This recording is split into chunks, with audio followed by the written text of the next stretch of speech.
Guess who's back? It's the Legends of Grayskull podcast. Skele Vader and the Douche talk masters of the universe. The Legends of Grayskull podcast. Legends of Grayskull is a fan podcast exploring the vast worlds of He-Man and She-Ra. Join Sean Scavarna and Matthew Douche as they discuss the history and mystery of Eternia and Etheria, diving deep into all incarnations of Masters of the Universe. Hey, you know who's back? It's the Legends of Grayskull podcast. Now that you know, let's go get ready for the show. It's the Legends of Grayskull podcast. Sit back and enjoy the ride right now. Hello, everybody, and welcome to the Legends of Grayskull News Desk. Today is Friday, August 2nd, 2024. I'm Matthew Douche, here with my co-anchor, Skele Vader. Skele, Yo, how are we doing today? I'm doing better now. Looking at this lovely mug right in front of me, I'm excited. Every time I hear that song, too, man, it gets me going. I'm good. We're glad to have you here. It's been far too long since you've been on, and I especially wanted you here today because we are digging into the news. Obviously, the big thing on everyone's mind is San Diego Comic-Con 2024. Yes, sir. Ton of new Origins, Masterverse, and more shown off. So yeah, you're definitely the guy that we want along for this journey. All the stuff we love or not. We will see. So we're gonna be jumping around to a few different sites today. It's, and I've said this before with Sean on here, but like I remember decades ago at this point. Yeah. Because I mean, you think about it. So the first big San Diego Comic-Con, in my memory, was the 2001 Comic-Con, where they showed off the newly revamped Four Horsemen designed Masters of the Universe toy line. It's one of those things, like, I always knew what San Diego was, but like that was the first one where I'm like, oh, Comic-Con, like this mean, because I was into comics, but I wasn't into comics. So once it started getting into the toys and everything, seeing those reveals. But I remember back then it was so you could go on any site and you could find all the pictures. Now you kind of got to go here and there and everywhere, and everybody does the walkthrough videos, but nobody really sits down anymore and just puts everything out there. It's crazy. Like, yeah. So we're definitely going to have to do a bit of jumping around. Thanks to those who do cover it, the Foosh, Toy Arc, Toy News International. We'll be jumping over to some Facebook guys, giving credit where credit is due. My tickets got lost in the mail, obviously, so I wasn't there. Skele, I know you're in the area. Have you ever been to I mean, you're more in the area than I am, at least. Yeah, I'm closer than you. Yeah, but right. No, I have never gone, and it is definitely on my bucket list of something to do. Yeah, and I feel like I've missed out on the ones that I really would have wanted to go to, the ones with the big Masters of the Universe reveals, like walking in and seeing the classics Grayskull on display for the first time, or walking in and seeing.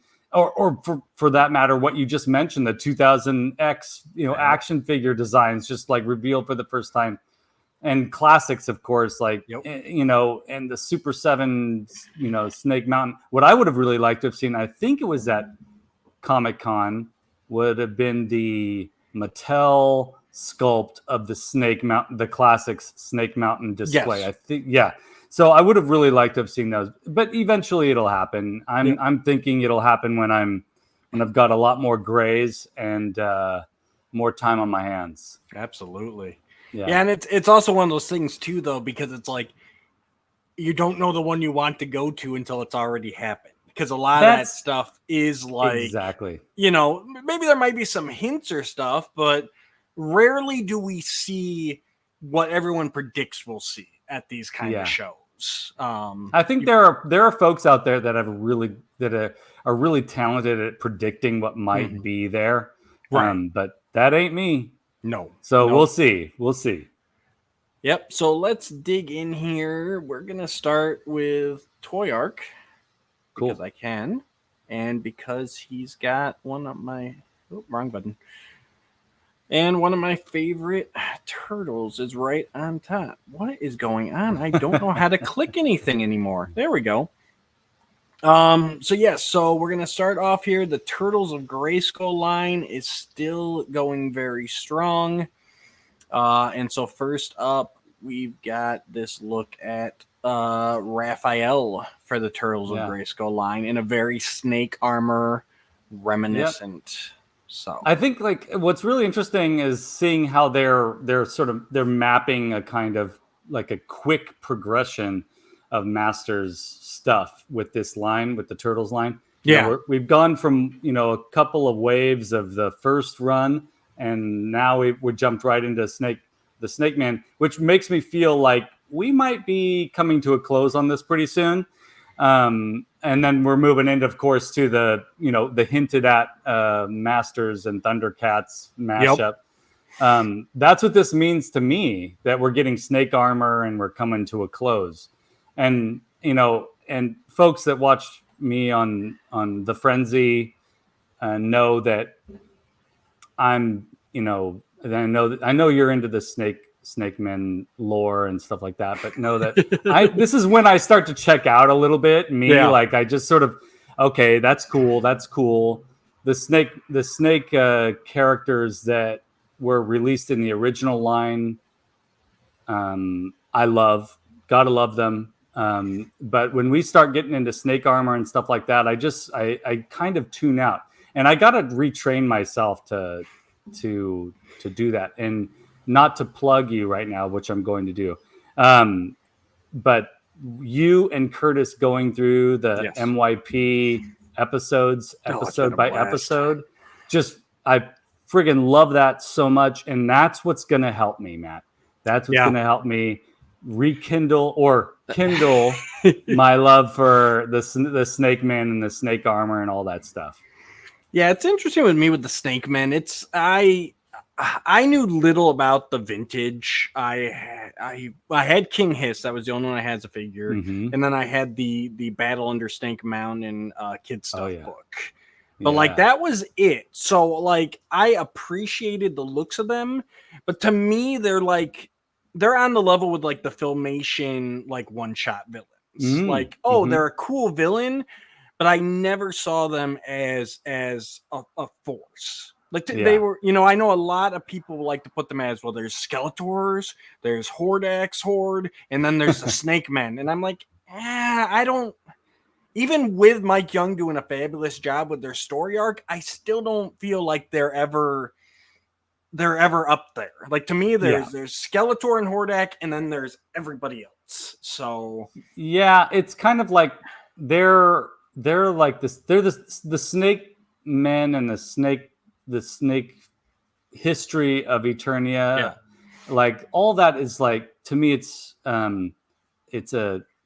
like a sneak attack gift. It's like you thought you understood everything, but here's more that you didn't know. And I do love that about the story of the Snake Men and its history, their history on Eternia. I would actually prefer them more to stay in the past. They can be that huge threat, but leave it in Preternian times. I am totally with you. Dealt with them, and then that's it. Like they don't need to come back. I'm with you on that for sure. Yeah. So and then that can help differentiate between the times as well. King Grayskull fought the Snake Men. He-Man's got Skeletor and Hordak. Like that would be better for me. If you want to make them the A tier villain list. But I'm with you on that for sure. Have you been picking up any of these turtles at all? Well, I know you're a Turtles guy, right? I like the Turtles. I am still not sold on Turtles of Grayskull. Okay, all right. So I 100% enjoy the Masters characters that have come out through this line that are mutated. So I have to clarify all of that, Okay. because I'm not interested, for some reason, just not striking a chord with me to see Man-at-Arms in like samurai / turtle armor, or to see Raphael, for instance, in snake armor. I think it's a really cool idea, and I'm really excited. I get more excited about how are they going to use these new parts with other things in the future. Right. But I am so digging the mutated Masters characters. The Merman, the Ram Merman is a Man. fabulous figure. The Merman is Yep. beautiful. I mean, it's artistically profound. It's Yep. like it's a beautiful figure.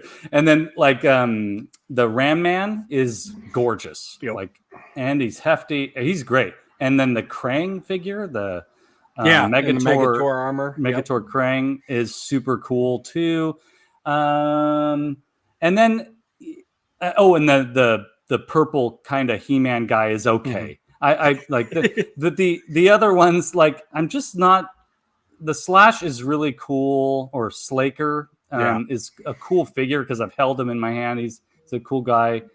And then the Turtles characters and the Casey Jones and the April and I'm just not 100% stoked on it. I like seeing them on the shelves, so I gotta say that it's really nice to be able to leaf through them and see them in person, and then I can make a decision on what I'm going to buy. Because I was, a month ago there was nothing on Target shelves, and now all of a sudden we're getting a lot more stuff on the shelves, and that makes me happy. And if this helps with that, then I'm all for it.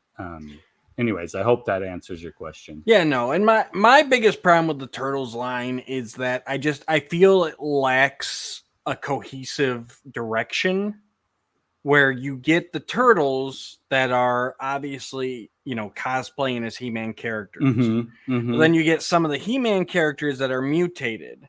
But then you get some of the He-Man characters that are just like turtle shell armor. And it's like, well, what are we doing? Are we mashing up or are we not? You know what I mean? Like Bebop and Rocksteady turn into Too Bad, but then Raphael's just wearing snake armor. Like, it's like, I mean, I'm kind of excited about the Bebop Rocksteady Too Bad thing. It's pretty awesome. It's one of the better ones. I'm just saying, like, as a line, I feel like there's like 3 or 4 different designers that are working on this line at the same time, and agree. They're all kind of doing their own thing. I don't know. Because I think there are comics with these, right? Like you and I maybe have not been reading those comics. No. Maybe there's some sort of a connection that we're not catching on to. But because I completely agree with you. I feel like it's a scattershot with all these different characters being thrown into the Masters universe. I don't like. To me, as this is. Like the only way I can see this and find sort of visceral enjoyment with it is knowing that it's a venue for new weirdos, new versions of the weirdos that we love so much. And to me, in that way, it makes a lot of sense to bind TMNT and Motu, because goodness knows, like Teenage Mutant Ninja Turtles, have so many weird characters, and so it makes sense to sort of blend them with the weirdos from Masters of the Universe. I mean, seeing Krang is one of my favorites from the Teenage Mutant Ninja Turtles line. Always has been. Even when I wasn't collecting toys as a kid, I was super tempted by that Krang. Oh, sure. And so seeing that combined with Megator, like that is really exciting to me. But I'm with you, because it's hard to tell exactly what is going on. And in a way, it kind of feels like they're drawing random cards and then trying to make it work. And that's creatively exciting, but also like, and then of course, as I've already mentioned, it looks like they're closing this up with the snake armor. So like they've played around, they've had fun with it, and now they may be moving on to. It's definitely possible. So, but they do have obviously they do have mini comics that come with the figures. I don't know how many, because it's not like it used to be. It's only one per wave, or maybe even farther. Right. But there's got to be at least a few mini comics, and then Dark Horse, I think starting September, November, they've got a mini series coming. I'll definitely pick up the Dark Horse mini series, and maybe that. Yeah, you're gonna do that. Oh yeah, I buy all the comics. That's awesome. I've got all the stack there. I buy all the covers I find. I buy Oh yeah. Because I want to show them that I want comics and keep. Absolutely, that's a good point. And I've been really excited about like the alternative covers, the variant covers and stuff like that. And so there's some good ones out there. I pick and choose, but I'm definitely enjoying them. And this, so to answer your question about Raphael, it's okay. It's like it's all right. Yeah, I mean it's Raphael in snake armor. Again, this is already the second. Like they're already into second versions of each of the turtles. Yes. So like, I don't know, like to the point that claw weapon, it reminds me similar to Sky Strike Stratos variant in 2000X. So, there's stuff that can be used there. For sure. Still nothing that's getting me to buy these figures. Yeah. I'm not going to get Raphael, but you just showed the slide of Ratlore. And so we got mutated Ratlore where he's like an energy being now. Yeah. Again, that does nothing for me as Ratlore, but like with the merman, that's a cool looking figure. And translucent plastic is always awesome. Now they're not showing us if we're going to get like an alternative head for the Ratlore, if he's just going to come with that head. But I'm like, this is the type of thing that really strikes a chord with me. I do like seeing this kind of a version of the characters we're familiar with. I don't know how well I can zoom in, but if you look, actually, like that energy is coming out of his regular head. So that's a head. His mouth is like expanded and like he's barfing out this energy. Barfing this energy, ectoplasm goo. That's cool. Yeah, I didn't notice that before. I'm so glad you zoomed in on that. I confess, when it came to the Mo Turtles line, I'm like, okay, cool. And then sort of skimming through. But that's a great detail. I'm glad you pointed that out. I'm kind of into this. Yeah, and so and again we're back to so Raphael's wearing snake armor, Ratlore's just mutated, and then next up we got the Shredder, who is a cross between Lady Slither and Shredder. So it's like again, what are we doing? Are we mashing? Are we armoring? Are we mutating? What are we doing? So it's cool to see. So one of the best things about this particular figure is the head sculpt, because Shredder's always been badass, and to see sort of a snake face underneath that armor is kind of a great thing. I don't think I'm going to be buying this figure, but it's cool to see this dynamic mashup of pieces and to see that new sculpt on the head. Now, if I was collecting this line, I would probably get this. I mean, if I was, completist with this line, I would probably get this just for the head sculpt, because that's pretty cool. And the armor too is neat too. Yeah, he's got a special belt with the foot emblem on it. And I can see a lot of people buying this for that snake lower torso. Because as we know, all these figures you can pop and swap all of the appendages. Yeah. So previously, the only way to get that tail was with Lady Slither. So I imagine people who love to customize will want that piece. For sure. This is and the color is green and light green. So if you missed out on Lady Slither, then this is an opportunity to get that tail. Mix that with some of the regular snake men that were released. I'm looking at Merman from a distance here. I was just seeing if the colors would go with that to play with that, but they probably it's best with the tail. Not easily. Yeah. All right. Next up, we've got Clamp Champ, who again is now just in turtle armor. Like, Yeah, so I mean, come I love on. every time I get to see a version of Clamp Champ, I'm stoked. Yeah. But this is lackluster for me, just as lackluster. And forgive me, folks listening that are really into this line. Like I said, seeing a character like this just sort of in turtle or samurai armor, Yeah. is less interesting to me. However, he comes with a really cool clamp, and it's a snake-inspired clamp. It looks like it's kind of, I mean, the snake face on this thing, like the jaws are interesting, but I'm more excited about like where the wrist connects to the arm and that sort of jagged mechanical element that's there. That's a pretty cool attachment. I don't know if it does it attach or is it just he's holding like there's a handle on the inside. It's hard to tell. It's hard to tell. Yeah. And I'm thinking that's supposed to be a Mouser motif. It looks like Mouser, right? But then they did that with Trapjaw already, so it's like. Notice I didn't mention the Trapjaw. Like I just. That's one of my least favorite. Really, that's been one of my most favorite. Like that one, that falls under the so stupid that it works type of thing. That's so funny. I think the one standing behind Clamp Champ might be in the so stupid it works category for me, and I think that's the mech. Yeah, the Mechaneck. I mean, that's like super funky. I don't know. It's like.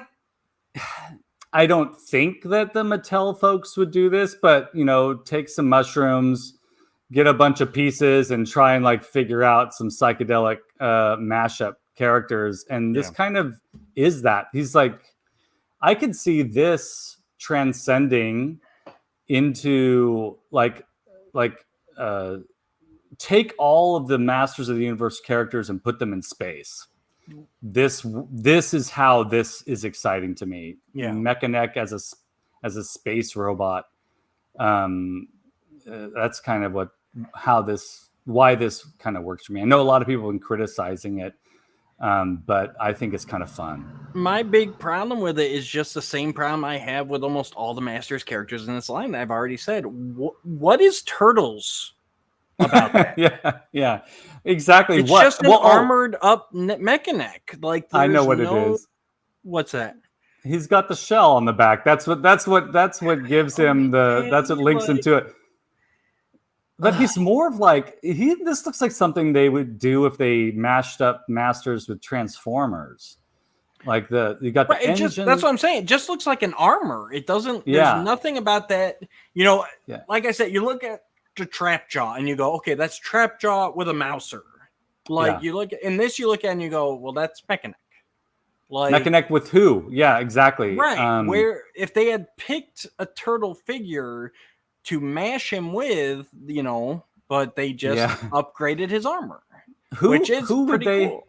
Who should they have mashed Mechaneck up with? Because you're right, I see nothing here. I mean, if anything, you probably should have gone the mutated form with him and done him with Half Court, that giraffe. So, oh yeah, that would have been cool. Yeah, like that's what. Why is it only going like one way on some of these, where some characters are, some characters aren't? It makes my head hurt. Yeah, it's perplexing. And like I said, maybe they were microdosing psychedelics while designing these. Yeah, I don't know. Then next up we got the Foot Soldier King Hiss. So I'm not a huge fan of King Hiss, but I've always enjoyed that sort of that reveal of this like snake guy underneath this fairly normal looking figure. And so for the normal figure to be sort of a foot soldier, I'm not so interested in that. But if I were collecting the Snakemen in the Origins line, I would definitely want this because you can create a really frightening King Hiss as opposed to a silly King Hiss. And that's more exciting to me. And this really gets more into the territory of did you ever see the movie Dreamscape with No. oh god, what's that guy? Not Randy Quaid, Dennis Quaid. Mhm. And there's a moment where the baddie in that movie transforms into a cobra, and it's Oh, yeah. basically it like looks like King Hiss, but this version of King Hiss, and that terrified me as a youngster, and I think this is kind of exciting. Yeah, it's one of those things where the Snake Man look is really cool, even better than Yeah. King Hiss. But why the foot soldier? Like, why the Why? grunt of? Yeah, Like, if anything, I think you mash the foot soldier with either the Horde Trooper or the hover robot, and go that way. would have Why been beautiful. right? That would have been beautiful. That yeah, Um, the big bulky Horde Troopers with the staff, but then they got the foot soldier mask and everything. So Like, that would have been really cool. you Why know aren't that. we? Why aren't we designing these? Why aren't we? Like, but that's what I mean. Like, I can't follow the logic of who they choose and what they choose and everything. Like, Yeah, I don't get it feels That, it feels random. You're right. right. Now, if I was a Turtles collector, this would be a pretty cool foot soldier. Mhm. Just saying, like without the Yeah. snake stuff, you got a mutated foot soldier like That metallic That's pretty green. cool. Yeah, the Yeah. metallic green's nice.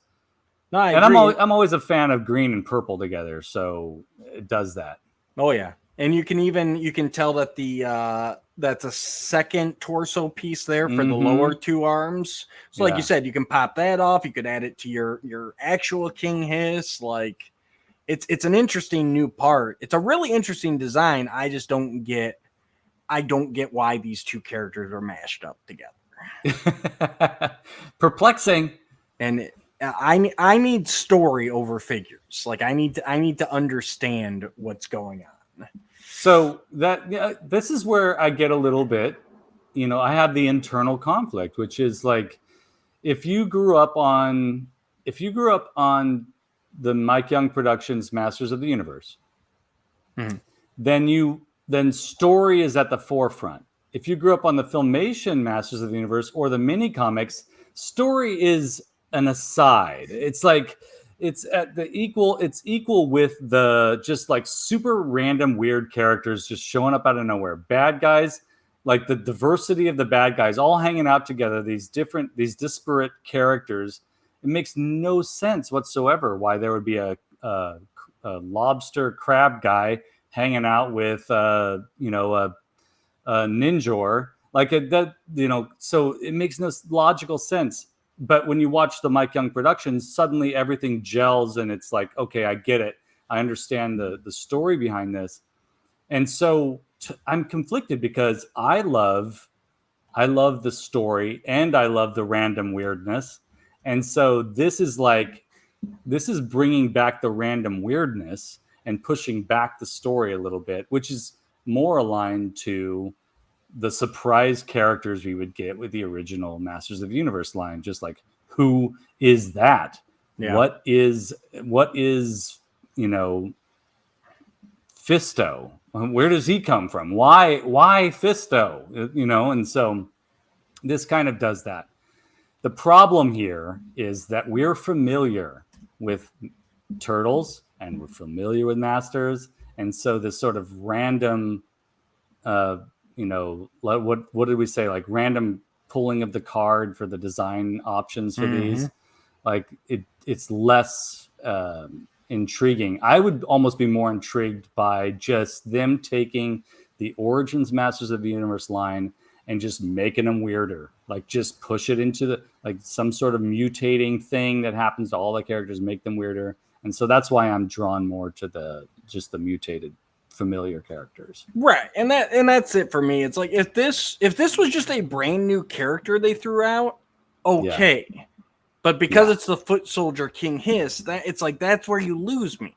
And if you just made that Snake Man and released him, great. Like, let's go, So you got in Turtles, you got Krang, you have Shredder. Who's another big bad that meets them at that level of big bad in Turtles? I mean, you got Rat King out there. You Rat King. See, Leatherhead. Rat Well, King. they did Leatherhead, but yeah, Rat King would have been cool for this because it's like, don't pick a stormtrooper right. and combine it with Skeletor, right? You wouldn't do that. You would pick Darth Vader and combine him with Skeletor. Right. So that's where I'm going with this. Exactly. Too. I'm with you on that. All right, let's see who we got next here. So yeah, then we got more turtle variants. Donatello with, I don't know, battle armor and a hood, because why not? Like, And it'd be cool if that weird jaw that he has on his hood was an articulated jaw. That would be cool. But everything else doesn't really do it for me. nah, flame effects are fine. Like, whatever. Yeah. We got another Leonardo, which this one looks, just going off my memory, looks amazingly like the first one. Like, there's not. I don't see much of a difference here, but he's got different weapons. I think the armor is slightly different, but it's basically that He-Man harness. Like, it's not anything earth-shattering to where you need a new one. And then we got Mikey with the snake armor and his webbing. I think it's supposed to be a lightning effect. Strange to me. So to me, you're going to be folks are going to be buying these, I think, for the parts. Right.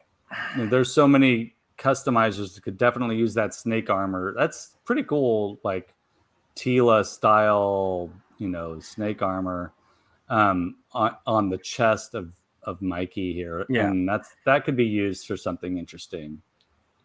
But as a figure, as a complete figure, I'm like, it doesn't quite do it for me.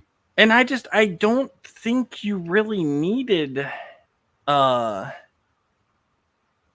don't think you needed a secondary set of turtles. Like, this line is finite enough. Like, I don't need Turtles of Grayskull to run for 10 years. Like, you don't need to refresh the Turtles and He-Man constantly. Like, this is one where you figure out their design, you release them, and you move on. Yeah, we don't need to double dip all the time. I think that they are going to be. I mean, that's just my theory. I know, but I think that with this run of figures might be them sort of closing up shop and moving on to other things. But I'm assuming that they were like, we got to give them another version of these figures of the turtles, of the 4 turtles, before we close up shop. Well, I'm telling them that they're wrong. I mean, just to be brutally honest, the first 4 in this line, of the turtles in this line weren't that interesting to me. I liked the wig that they gave Mikey. That was pretty funny, the He-Man wig. But it's not worth buying the figure over for me, from my perspective. So for them, I feel like if they were going to do another run of the 4, I feel like they should have upped the ante a little bit and given us, like, made it like just like spectacular, these figures spectacularly weird or something. And I feel like they're just sort of snake armor versions that are, altogether pretty similar to the versions that came out before. So agreed. Next we've got more Mikey. Okay. Oh yeah, this guy, Ninjor. Yeah, this guy, Ninjor. It took me a while because especially the first picture I saw back on reveal night, you couldn't see the armor clearly. Yeah. So I'm just seeing this dragon with wings, and I'm like, huh? So this is mutated Ninjor. I mean, that classic dragon sculpt it's like, that's very cool.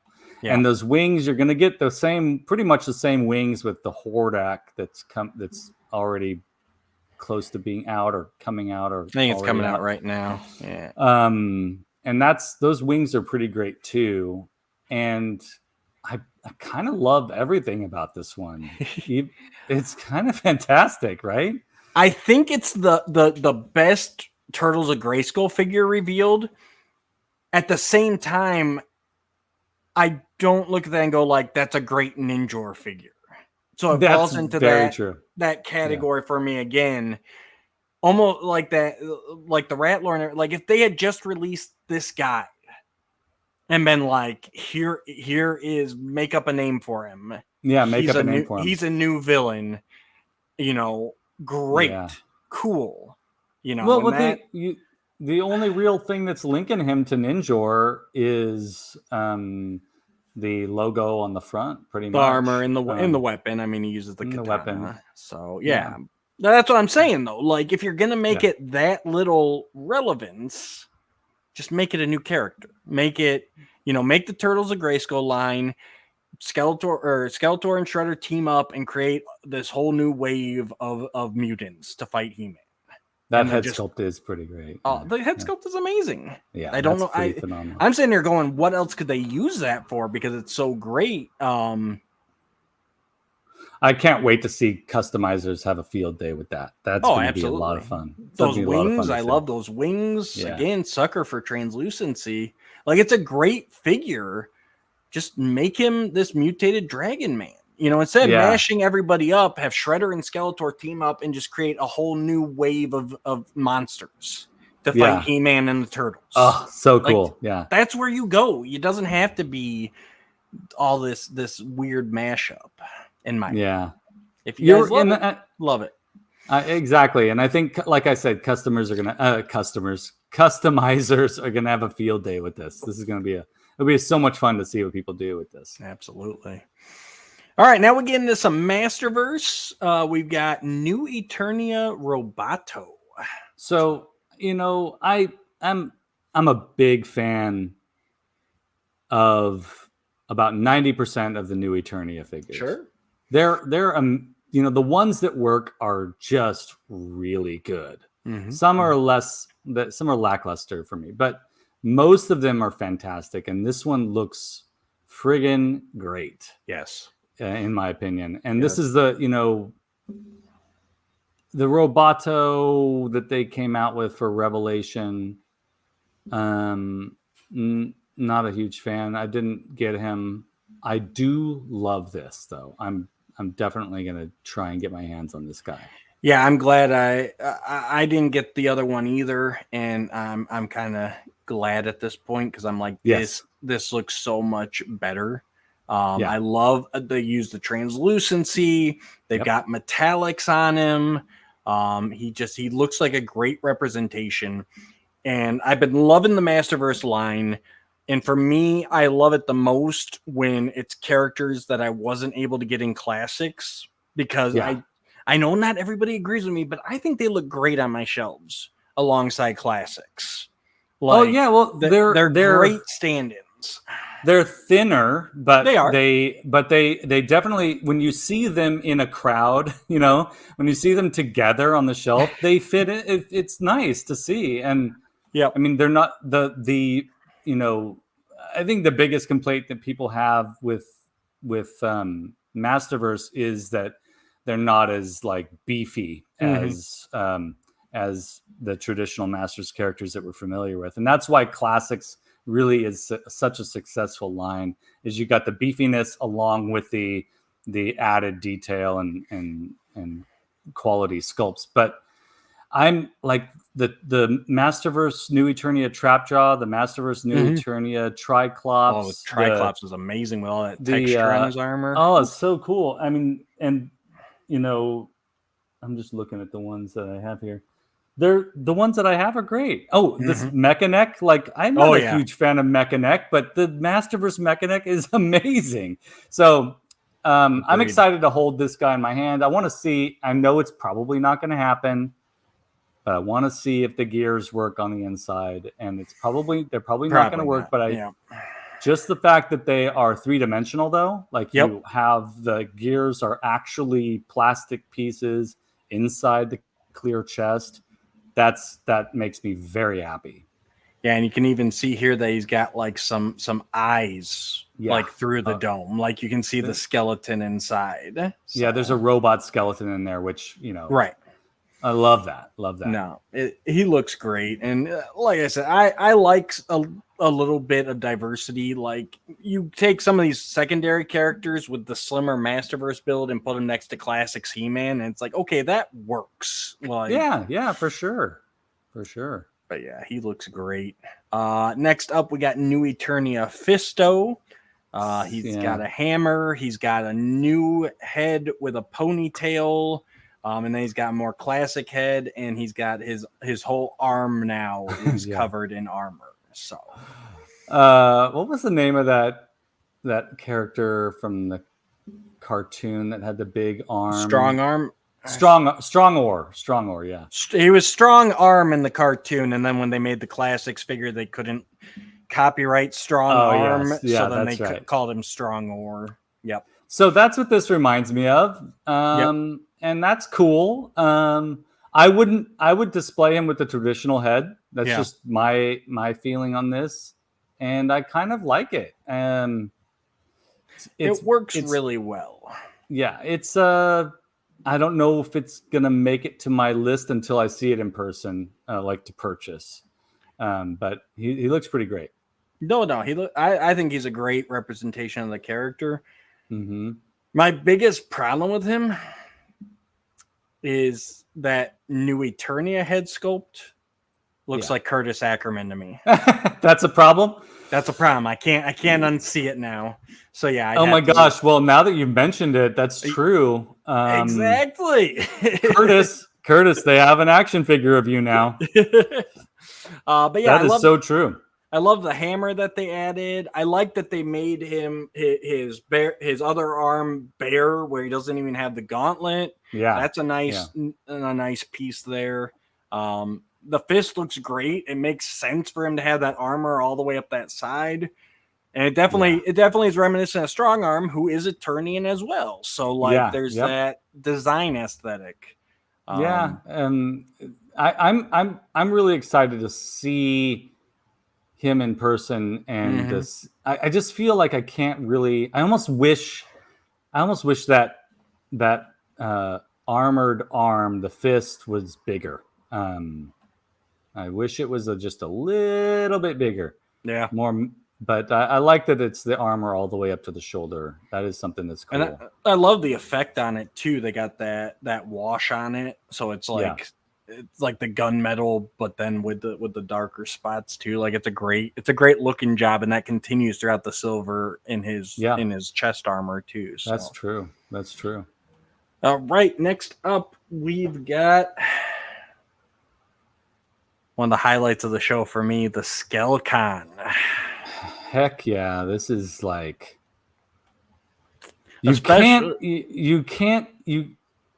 is what we want, right? This is the kind of like advances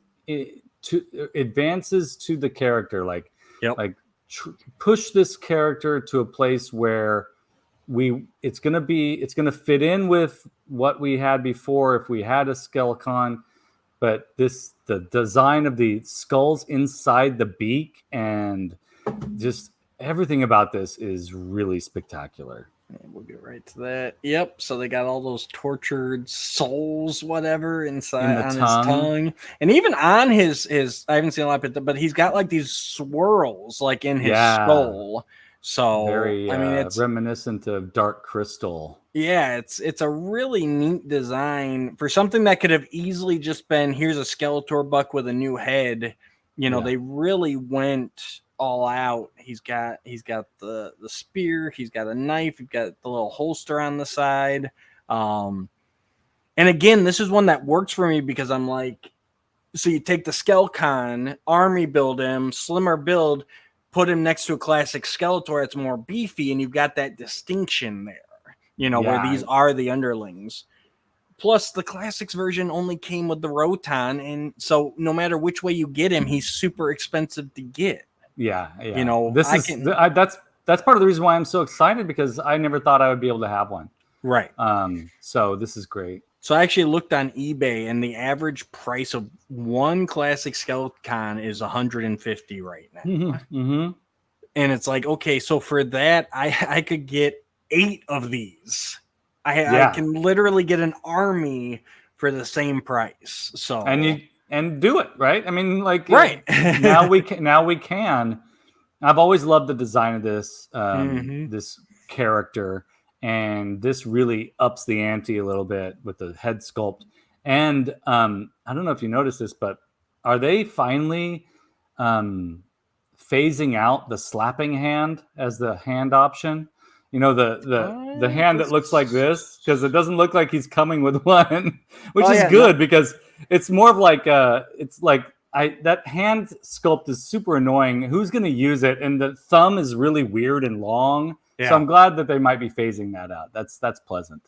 Yeah, I think it was supposed to be like a magic type effect. Like, oh, cast a spell. But he comes with the closed hand, the fists, and the gripping.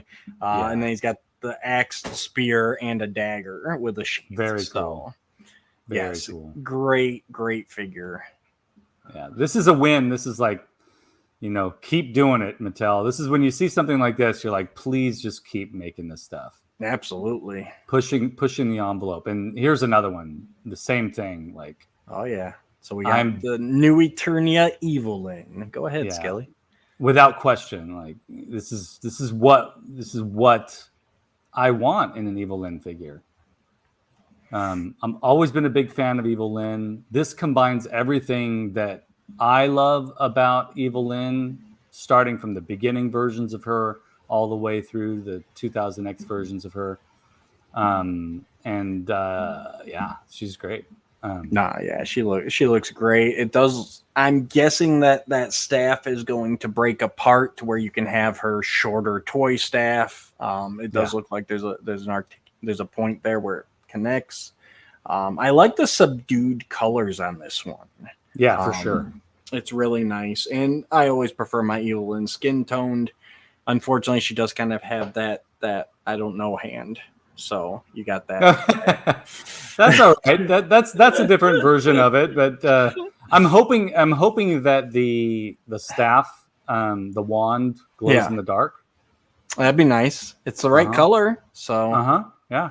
And I'm assuming that's supposed to be like over. If you put it over her orb, it'll be like a scrying hand. Yeah. I like this figure a lot. She's great. Can't wait. Yeah, she looks awesome. And then we've got another new Eternia Beastman. This one much more evil looking, much more vintage concept art inspired. I'm assuming they're going to make him a completely different character from that heroic tribal shaman that they released earlier in the line. I'm so relieved. Because the first new Eternia Beastman is good, but the head sculpt is doesn't really do it for me. Okay. I'm excited about this because I can put this head sculpt perhaps on that body, or I can take that armor and put it on this body. But the armor here is great, this is fantastic. Yeah, he's a really good update. Great combination of old and new, instantly recognizable. They're finally nailing down the aesthetic of new Eternia. There you go. That's exactly it. The early ones were kind of, we're not sure. We're gonna try this, and I think they finally figured out the right mixture of new, old, and homage. So that's so true. I looks to me also like the jaw might be articulated. Yeah, I was thinking that too. There seems to be a cut there. Yeah, which would be fantastic. Yeah, lots of fun. Anything that gives us more options.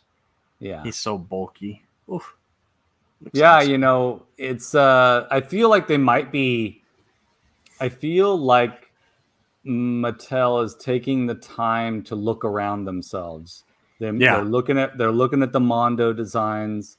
They're looking at what the fans love about the original concept designs. They're looking at those original concept designs. They're looking closely at the cartoon versions of these characters, and they're really paying more attention to giving the fans what they want. And what successful elements have these characters employed before? Let's put them into one figure. And that's great. Absolutely. All right, then we've got too fast. We've got the Flying Fists variant for He-Man. Yeah, I mean it's all right. I like the armor though. The armor is cool. I like the pauldrons. A nice nod to the central tower. Yep. Plus the Savage Eternia CGI figure had similar pauldrons. Yep. Yeah. You got to incorporate it into the lower part of the armor there. I think the armor is really good. I've never cared for the Flying Fist accessories. Me neither. So, and that head sculpt is once again god awful. So, I feel like, so I don't know if you're seeing it. Oh, you probably have thought about this, but so they've been, they really listened to the fans when they were like, man, that Faker head sculpt is great. If they would just use that for He-Man. And then they did that. And it looks terrible. Yeah. But I don't know if you're seeing this, but I feel like they've altered it even more in this head sculpt. And because the mouth area, like the chin and the jowls. Yeah, I think they definitely did something. They're working. They're still working on it. I swear the He-Man head sculpt has never been successful since the vintage line. I don't know what it is. Classics, people who love classics might curse me for saying this, but that He-Man in classics just doesn't do it for me. Because the vintage one is just so it's just perfection. And I feel like I have hope. The little positive guy inside of me is like, I can tell Mattel's working on this. I think that they'll get there someday. And then we'll have an excellent He-Man. But until then, I'm hesitant to get any of this. Yeah, it's crazy. It's another thing where I don't really need all the variants. So of the He-Mans. So I don't know.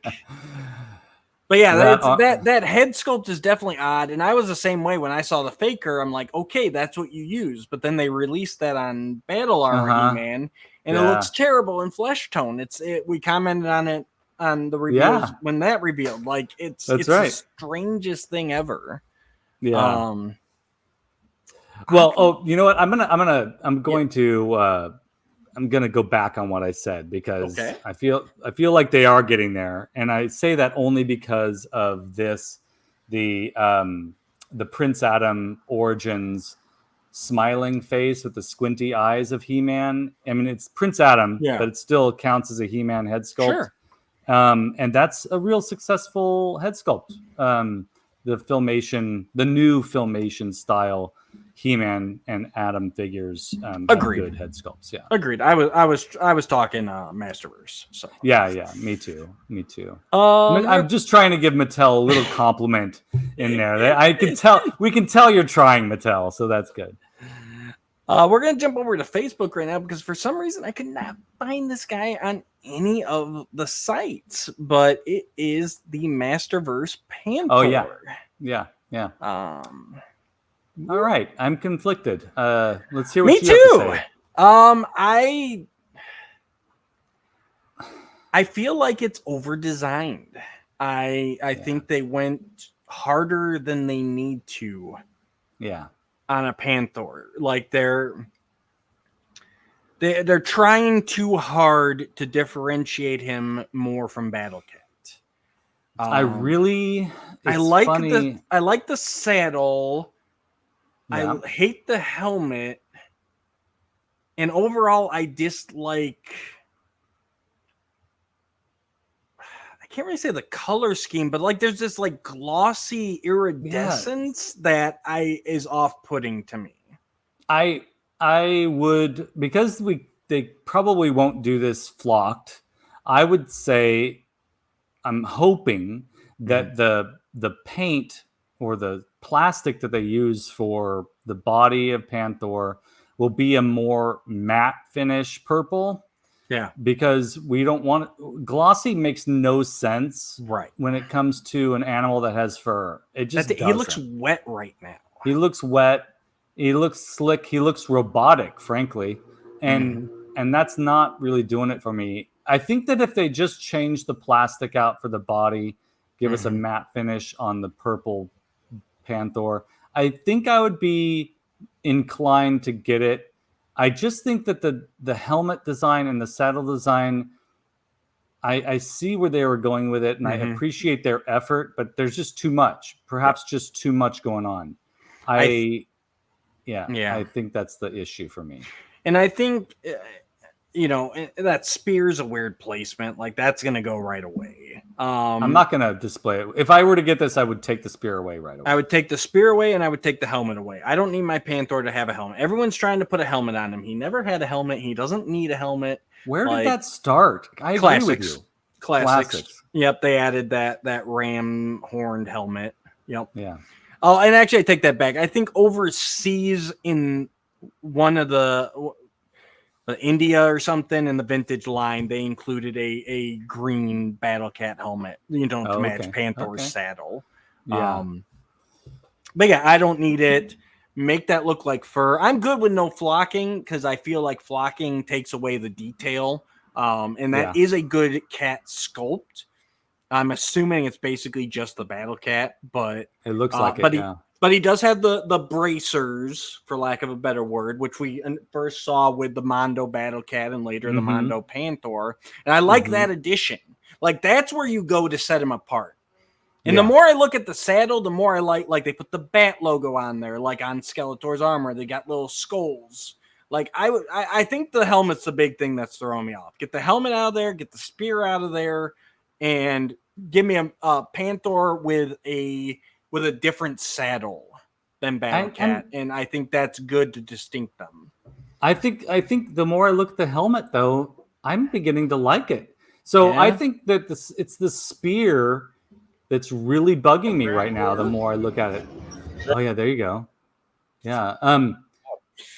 I feel like the spear is what's really annoying me the most right now. Yeah, and definitely weird. No one would keep a spear. If you're gonna do a spear holder, you do it over on the back of the saddle, like sticking up, so somebody could actually grab it and throw it. You're not reaching down as you're riding and grabbing a spear. Having to move your foot and reposition, and right.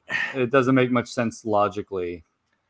And then you can see him over in the corner there. I'm not going to waste time pulling up, but there is the Masterverse Horde Trooper, which looks like a big, beefy. That's pretty great. So that's pretty great. He's cool. I'll probably pick him up. Yeah. If nothing else, just a little bit of variation. Like you can have. That's kind of the opposite, right? Because you'd have your Classics Horde Trooper, which is a little bit skinnier than normal Classics, a little bit shorter, and then you got this big guy as like a general or a shock troop Horde Trooper. Yeah, so, for sure. That'd be a lot of fun. I like the gunmetal gray of his armor on this version of him. Oh, for sure. Yeah. All right, let's take a look here. Last thing we got up is the cartoon collection. Which site head? Forgive me, folks. I'm going through a bunch of different tabs right now. Oh, here we go.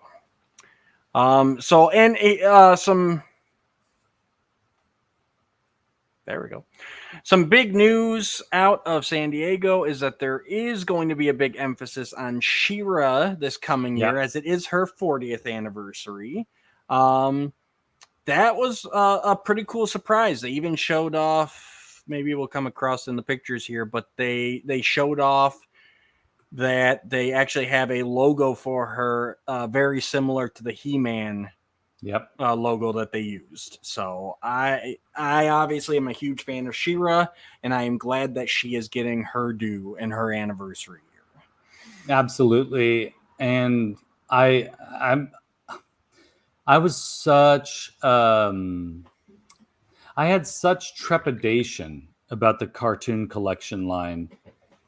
Really? Yeah, I did. And then they came out with Trapjaw and Merman. I was like, oh my God. The reason I had trepidation was that the Skeletor and the Beastman were lackluster for me. Okay. They weren't fantastic. And I still think they're probably the weakest figures from that line because every other one, He-Man, Teela, Merman, Trapjaw, Stratos even, like all of them that have been coming out are really good. I mean, that the paint applications on Teela's face alone just spectacular. And Merman is like one of the best mermen to have been released. Right. Him standing next to my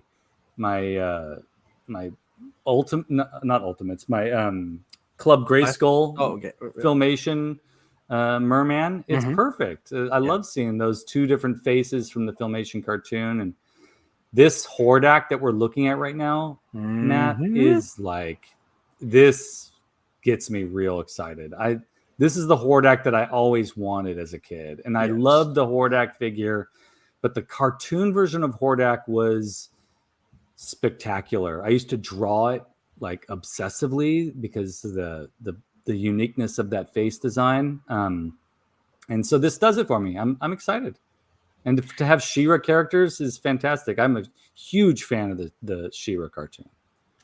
Yeah, oh me, absolutely. My baseline for everything He-Man and She-Ra is the Filmation cartoon. Like that. Yeah.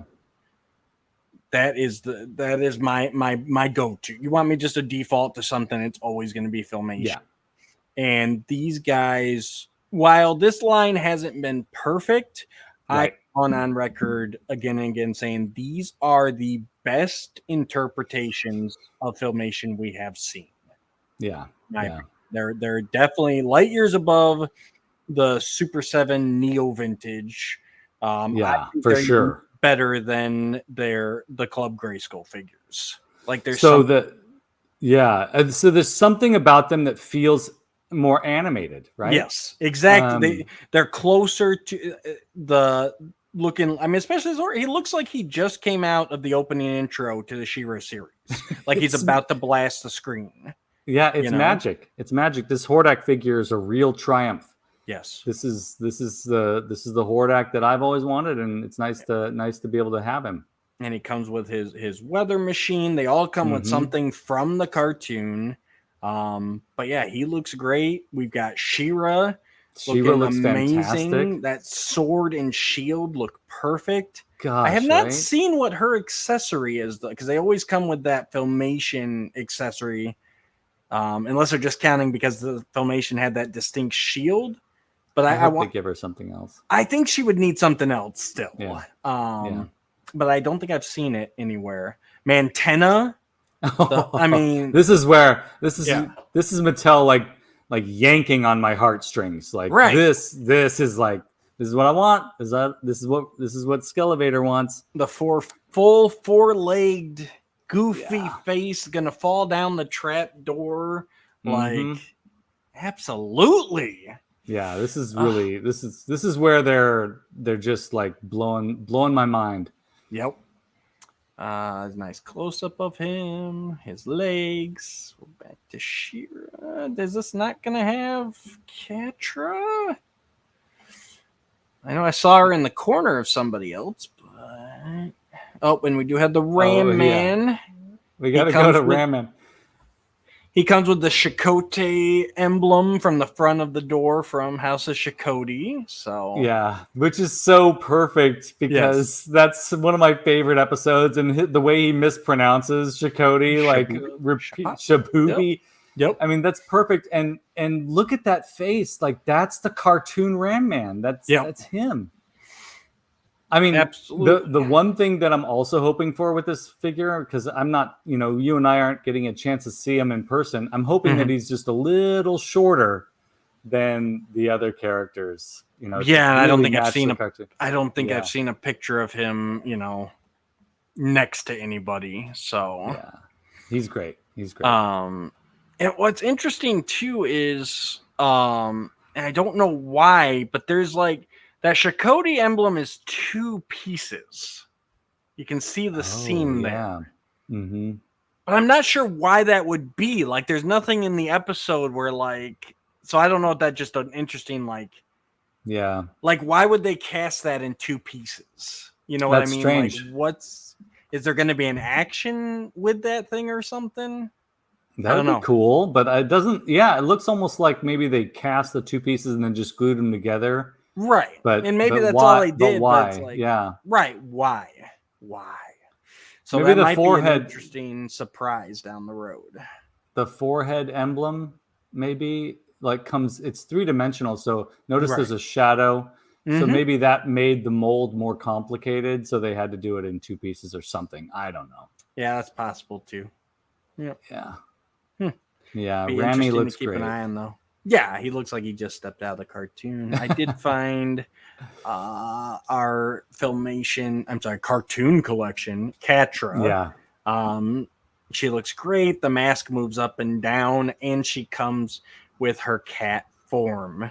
My only complaint is how small the cat form is. But it should have been, a larger cat, Cringer size maybe or something. But at least, because I mean, she fights Battle Cat in cat form in the cartoon. So yeah, this would have been a nice 2-pack like that Prince Adam and Cringer. Make it a deluxe pack, scale up the cat, and give it some articulation, because I don't think it's got any articulation. It looks like just like a PVC figure.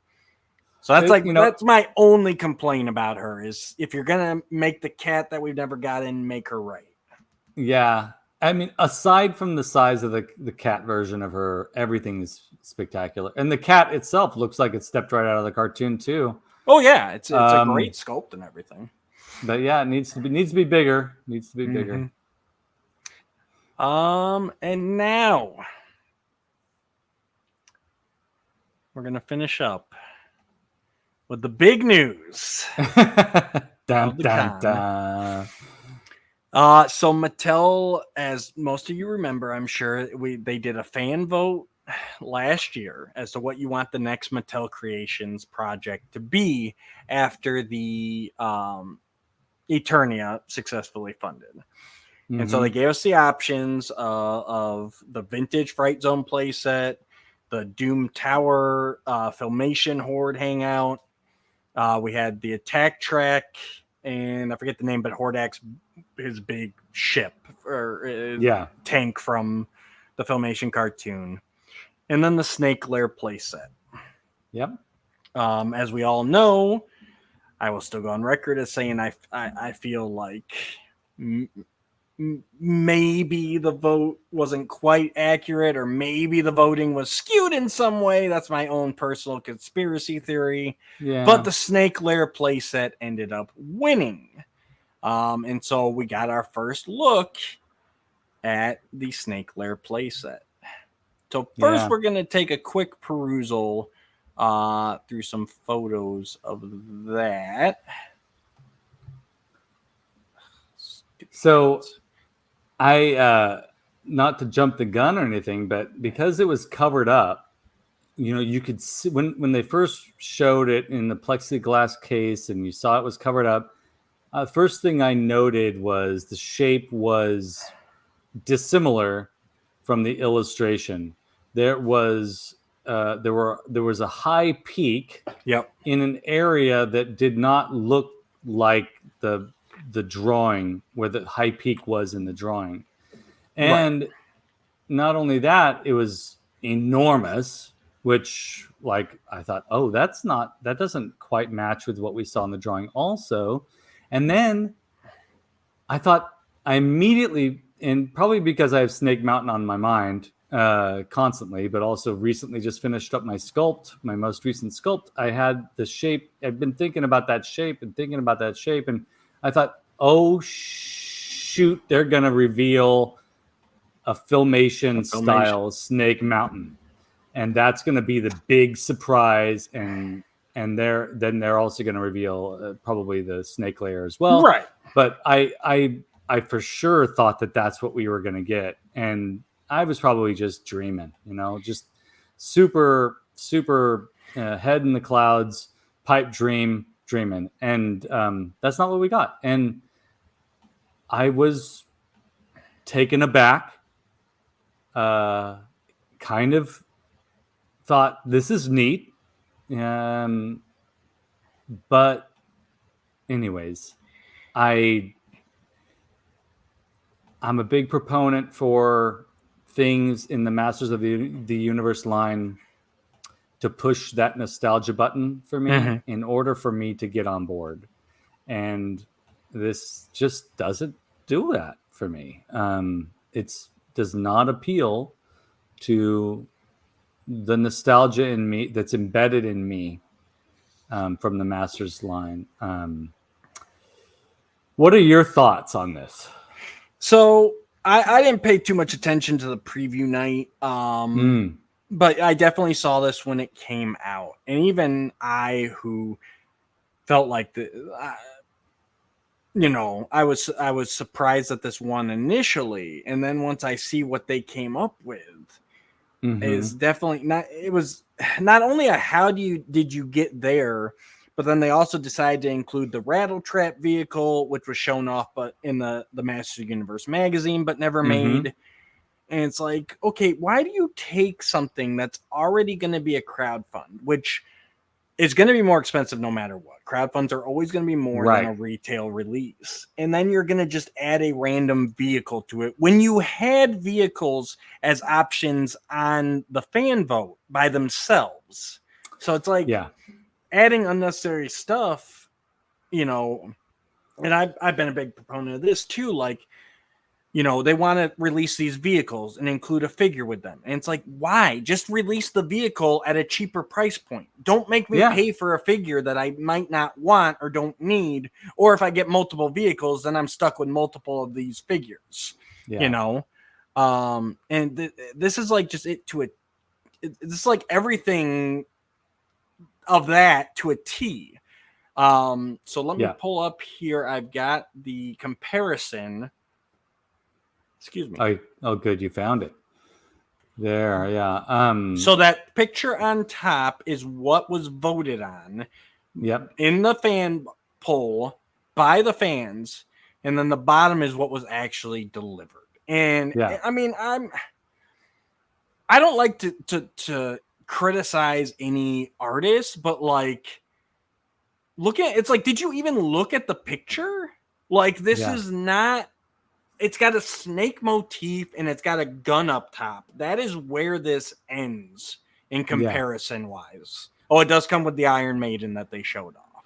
Yeah. But everything else, you guys voted, and I'm sorry, I don't know what you voted on. But I didn't vote on this. But the people voted for a clamshell playset, supposed to be similar in size to Grayskull and Snake Mountain.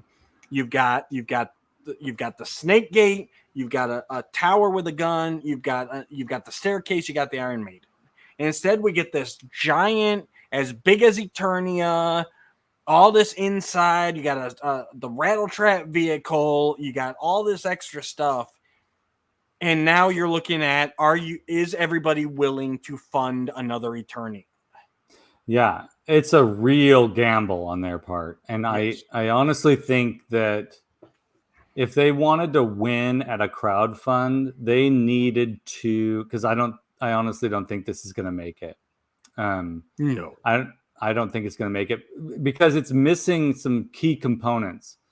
The snake layer that was sold to the fans in the fan vote is going to fit in with, like you said, the Grayskull and the Snake Mountain that people have already purchased.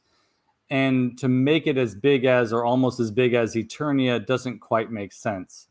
They also eliminated, if you look at the design, they downplayed the menace.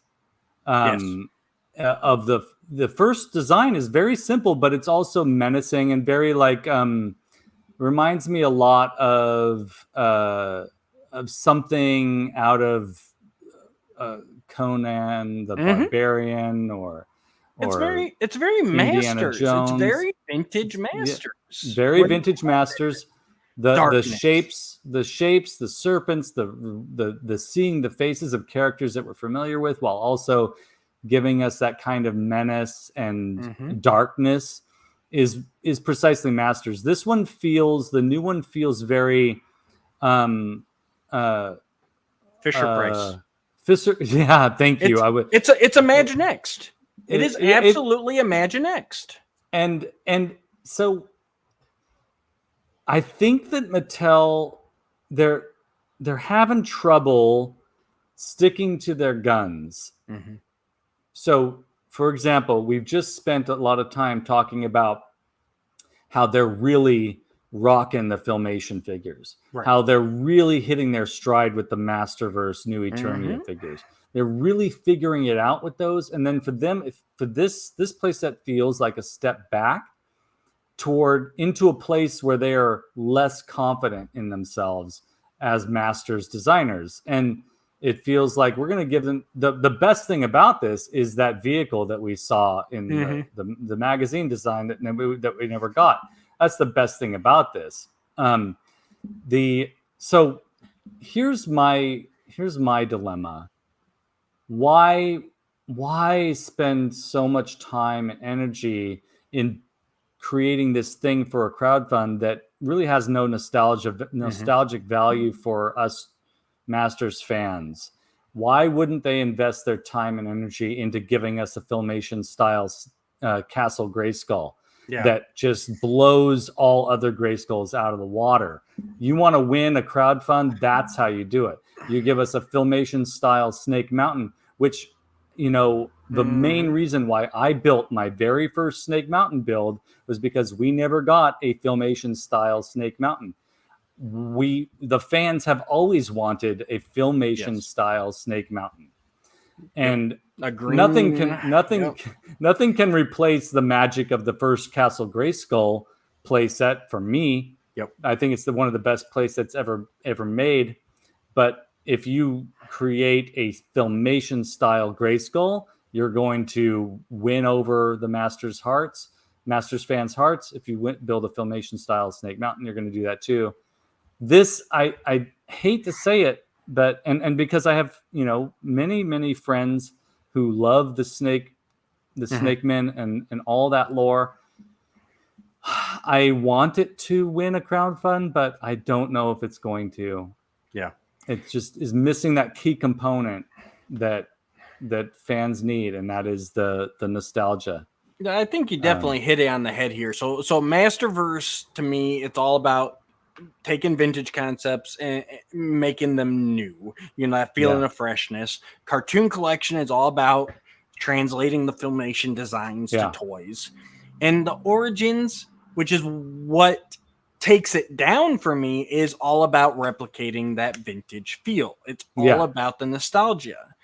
And so for you to have this concept art here that enough people allegedly looked at and were like, yes, it's new, but it feels vintage. You know, clamshell, simple, but plenty of play options. And then to come out with this Uber Snake Eternia Imagine X playset, it's like, guys, you're making it too complicated. You had it right here. Yeah. Make that. You want to design the inside that no one's seen. Put some cool stuff in there. Do something with those snake heads on the walkway. Make them pop out, or like you still could have taken that and designed it up to do some fun stuff. You know. Yeah. But taking that and giving us this, like, you know, I didn't even vote for this thing, and I'm still like, what were they looking at? I mean, the big thing is changing that. You've got that vintage Snake Men logo snake with the snake head with the two snakes on the side, and you make it into this generic cobra head. Yeah. Like, how is that not the Snake Men symbol on the front there? You had and it. This is why so many folks were disappointed by this reveal. Oh, 100%. You're articulating exactly. I think when they took the sheet off of this, I could almost hear and feel like the collective sinking of Masters of the Universe fans' hearts. There are really great. I mean, right now you're looking at a close up of the snake head at the front. That's a really cool sculpt, but it's not the same as what's in that illustration. No. And like I said, if I was going down the toy aisle in the Imagine X line and I saw this on the shelf, I'd be like, "Whoa, that's cool!" Yeah, you know. But looking at it as Masters, it's like, no, that's not. Like, I was trying to find a good shot of the inside back because the inside's got some fun play components too. Oh yeah, the throne is pretty great. I was trying to see if they had a zoomed out. The Necroconda's got his own little altar there. Yeah. That's pretty neat. I mean, Sorry. more, I got to give compliments to the design team for, taking this and like going with it and having fun with it. I just think that it was a real gamble, and I don't know if they're going to make it through. And I mean, I would have been tempted. I didn't even vote for this thing. Yeah. I would have been tempted if it was a clamshell size, the size comparable to Grayskull and Snake Mountain Origins playsets, but with like a lot more like action features and light up effects and things like that that would allow for a higher price point, $150. I would have been tempted to get in on board with this, but I just, as a Masters of the Universe fan, I just feel like it's a missed opportunity to take my money, and there are probably a lot of other folks out there that won't go for it also.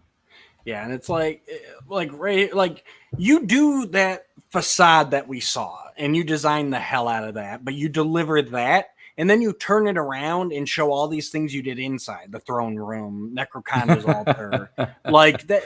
That's what you have your opportunities here to still design. Yeah, but just choose what to design. Don't. Yeah. You know what? I know we're not able to see the entire photo of the inside, but you and I have both seen it. Like there are some really cool elements, and I know there's a lot of empty space too. They could probably have fit a lot of those components and those action features and display elements. See, there's a lot of empty space there between the cool things. They could have squished some of that in there, or just cut some of it, or had an extendable like inside, like the classics Grayskull had, that you could come out and lay down a platform and make it feel like a bigger thing. Yeah, but some of it's redundant too. Like, do you need the elevator? Like we've done the elevator before. Yeah, probably. Do the snake throne, sure. Do the altar. Even do that little lookout point up top, and then the gun. Yeah. Like I like that whole central tower, which we had a central tower on the design we saw, and then just do over here. Do the dungeon with King Grayskull chained up. And like the armory, just cut it back a little bit. We don't need the vehicle. We don't need any of that side. Now, if they had gone with the Filmation Fright Zone that they gave us an option to vote for, it could be this size, and that would make sense as a crowdfund. And I voted for that because that is the thing you crowdfund. Like that makes sense. It's huge. You tie in the vintage Fright Zone to the side of that, and you've got this massive playset that another thing that none of us ever had, and that we would all have wanted to have. So it's, I have a hard time criticizing creatives because it takes a lot of energy and time to come up with something like this. I'm just, my approach to this is that it's not pushing the nostalgia button for me. So for me, I can't quite get on board. Yeah, and I just think it kind of worries me. Like you said, Doom Tower, absolutely. That should be as tall as Eternia. Yes. It's supposed to loom over Grayskull and Snake Mountain. Yes, great. Exactly. But it makes it worse. So if the attack track would have won, would have gotten this giant attack track with all these separate things, and it really felt like they're just like, we need this to get up to an Eternia price point to crowdfund. Yeah. All crowdfunds must be that price point. And it's they don't though. No, it makes sense with Eternia because so many of us did not have that. Right. It makes sense to that logically makes so much sense. But they probably thought, they have the Super 7 Snake Mountain. Oh, they have the classics Grayskull. They don't need another Grayskull or another Snake Mountain, but a Filmation style Snake Mountain that is authentic to what we saw in the cartoon. Holy moly, that would have been amazing. It would have been tempting, that's for sure. Yeah. I'm looking at mine and that I'm about to drive to its new owner. Nice. And I think that's if fans are making things like this that are enormous to and that are meeting the prerequisites of something that they wanted to have that they didn't get to have as kids. That's the path that Mattel needs to continue to take in order for them to continue to be successful. And with the figures that they just revealed, aside from the Mo Turtles line, they're doing that. They're doing that. Sure. But yeah, I mean, I'm excited. I'd be excited to see if it wins, because that would mean they'd be opening the floodgates for many, many more things that would allow them to do exactly what we're asking them to do. Yeah, but like I don't think it's going to happen. I'm also concerned then that you're setting a precedent where every crowdfund then is going to be a 300 plus crowdfund. Yeah, right. Like I'm not on board with that. Yeah. And they do have, I don't know if you've seen it yet, but going the rounds on Facebook and Instagram, they do have a survey that Mattel has put out, asking for fan feedback. So go ahead and check that out if you guys are interested. I did as well. Yep. And it just, I would just say keep it constructive. Don't, because they ask like, it's only like 4 questions. It's like they throw out the $300 price point, asking if you'd be willing for that. They talk about like what's your overall reaction, and then they got for spaces where you can write in what you like about it and what you don't like about it. Don't go on there and just go, this sucks. You know, be constructive. It doesn't look like the concept art. It's too big. It's too expensive. You know, and like we said, put the stuff you like there. So the more constructive you are with those answers, the more seriously Mattel's going to take it. That's so true. Yes, folks, go do that and be constructive in your responses. Yes. So, Skele, what is your winner of the SDCC reveals? What is that one figure or playset or whatever that you're like, yes? Well, you've already talked about it, but I'm interested to see what Mondo does. You're going off of what we talked about today. Well, okay, I'm going to talk about Mondo briefly, but I'm going to go back to like the Mattel booth. I'm excited to see what Mondo does with those MYP Mondo figures. Yes. I'm very excited to see where they go with that, because it's probably going to be outside of my price range, but I am interested to see what they do, and I'm with everyone that says if Mondo would just start making smaller figures, we'd all be on board, and I definitely am. Yeah. But what really wins for me? So real quick, so for anybody interested into why I'm not talking about this, so Sean. Well, Curtis, Sean, and I, we were able to drag Sean out of retirement for a minute. We did a special episode all on the Mondo news of the 2000X 6-inch line. So go check that out on our channel. Go check that out. But yes, that definitely wins SDCC for me as well. Yeah. I mean, it's cool stuff and it's expensive stuff.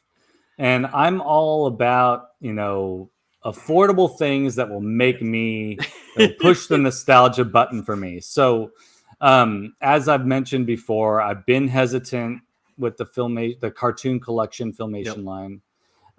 But they've just been winning my heart every step of the way, ever since that first wave. And like I was hesitant to pre-order the Prince Adam Cringer playset or combo pack. Yeah. I did not pre-order it because I was like, I need to see it in person. Yeah. And I did, and I absolutely fell in love with it, and it's amazing. So, I mean, thank goodness they're showing up at Targets. Mm-hmm. So the big win, this is funny because I've thought about Hordak and I've thought about She-Ra, and I'm definitely getting those. I'm definitely on board with any Filmation stuff that they come out with. But the one, it's really weird. The one I've been thinking about the most is Rami.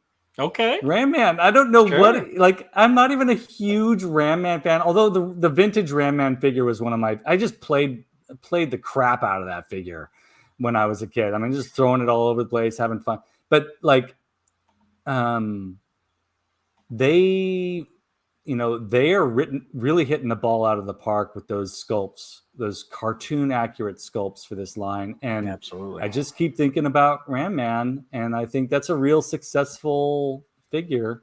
I mean, the Masterverse figures aside, because I love those too, the new Eternia ones that they revealed. But yeah, how about you?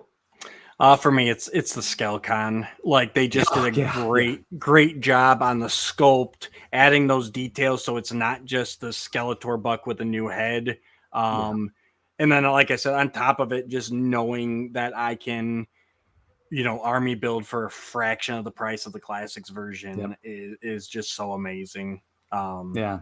Yeah, he's definitely. But the cartoon collection's definitely up there. I actually haven't picked any of those up yet, even though I definitely want to, because they are just the best interpretations. And those are ones that I'll probably honestly leave on card and just hang on my wall, because that Grayskull card back art is Beautiful. amazing as well. So I'm telling you, like I haven't seen the figures I've seen in person on card in the stores have been Skeletor, Merman, and Man at Arms for the most part. yeah, I haven't seen many of the other figures show up, but I did find Tila in the store, and that's how I was able to get her, and Prince Adam and Cringer, and I highly recommend it, Matt. Yeah. They're good looking figures. And if you have any trouble finding them, let me know. I'll keep an eye out for you. Oh yeah, yeah. It's one of those. Sometimes I it sounds weird, but I get tired of pre-ordering, and some stuff I just want to find in the store, and maybe I'll hunt it down afterwards, if I haven't found it. But yeah, there's something about just walking in the store and seeing it, getting to look at it beforehand, and I'm just like, it makes it that much better than just an auto ship notification from Big Bad Toy Store. And there are certain things that just won't show up in stores, and so that can be good. But I don't know about you, but I've discovered with some of these new things that if we pre-order them, we're going to be paying a premium for shipping and to make sure we have them. But then 6 months, 12 months down the line, some of these figures go on sale on Big Bad Toy Store or whatever other online retail, Amazon's like, oh, I could have gotten. Here's the thing, the real kicker for me though is like, I avoided, what was it? One of these figures I avoided, and that's the one that keeps going up in price. I like on Amazon and stuff, and I can't remember which one it is. Dang it! I should have been more prepared with that information. But no, there's definitely been a couple of those. Some, yeah. Like, oh, dang it! Oh, yeah. But then, can you imagine if the Skelecons go on clearance? Like, oh god, that would be amazing, right? Then I'm usually not an army builder when it comes to collecting, but for those, I'd love to have 10 of them. Just absolutely love to have 10 of them. Yeah, that'd be great. Especially just for like toy photography alone. I just love going out there with the figures and taking pictures, and to have 10 of those guys. Wow. Yeah, I gotta start getting into more of that. I always think of taking these cool pictures to take, and I just never do it. So we've got these amazing phones in our pockets. Yeah, they can take really good pictures. It's so easy now. Yeah, I never make the time. So someday. Yeah. All right, guys. I think that is the news for today. Big thanks to Skele Vader for co-anchoring with me. Stay tuned. We'll be back semi-regularly with the news. We've got the L.O.G on MYP going on right now. Check that out. And then we do have a bunch of cool reviews and some other new stuff. So definitely check out the channel. Skele, what can they find you on? What should they check out? Plug whatever you want. Check out my YouTube channel, Skele Vader on YouTube. Skele Vader on YouTube, and my Instagram page. We've got once a month we're doing the Frenzy. It used to be called Toy Frenzy. Now it's the Frenzy, and we talk about all kinds of fun stuff, mostly toys, but we talk about other things, movies and things. That's a fun show that we have on the channel. And then if you've been watching my channel, you know that I've been working on this Snake Mountain for we're going up on 7 months now. Oh wow! Working on the weekends, working on this thing, and I'm taking this Snake Mountain to its new owner fairly soon, and so that'll be a fun road trip video on my channel. And I think that's about it. I gotta say though, number one, I love being on here and I love talking to you, Matt. It's always a pleasure. And I've been a huge fan. You know this. I've been a huge fan of what you and Sean have been putting out for what feels like ages now. And it's just always fun to talk to you. You're easy to talk to, and so thank you. I appreciate you being here. Same right back at you. It's great catching up with you, and we gotta get you on more frequently here. Yeah, so. Let me know. All right. Thank you everybody for tuning in. Click all those buttons down below, and until next time, go buy some toys. Woo! Oh, come on.